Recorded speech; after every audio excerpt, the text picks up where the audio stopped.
I want to talk about surveillance. We, the Danish people, are being watched. Is it a good thing or is it a bad thing? That is the question that I want to talk about. We are the most surveillance country for each of our inhabitants here in Denmark. And we want more cameras. We are being watched on supermarkets, in school, on the internet, on the bus and the train, on the street and at work. The surveillance cameras helps the police to find offenders who are doing robberies on supermarkets, banks, post office, on streets and at similar areas. It doesn't stop the robberies, but it helps the police to identify these offenders by their looks more easily. The Danish municipals want to set up more cameras so they can surveillance their citizens, because they can then find people and stop them from doing social fraud. It is 80 out of 98 municipals that want to set up more cameras. And also the citizens want to set up more cameras on the public spaces.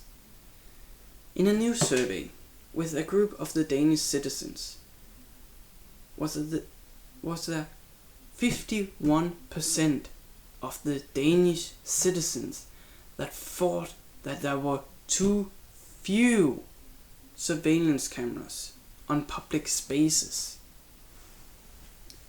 And 6% of this group of citizens thought that there were too many. We are all on the internet, and the internet knows all about us. It knows where we are and at what time we are there. It knows what we're interested in and what we like. It knows all about us. Big IT companies like Google, Microsoft and Facebook have a lot of information and data about us. It is a big kind of power they have gotten in their hands. We are a society with a lot of political parties. Our liberal parties are against the surveillance cameras, but our socialistic parties think that the surveillance cameras are good for our community. We have had some laws about surveillance cameras, but they have been changed recently. At the time, this law stated that the private cannot take surveillance footage of streets, roads, squares, or similar areas that is used for common traffic. However, the new law states that this doesn't count for gas stations, factory areas, open shopping malls, and similar areas, for vending machines that are exchanging money, and at bicycles that are transferring money.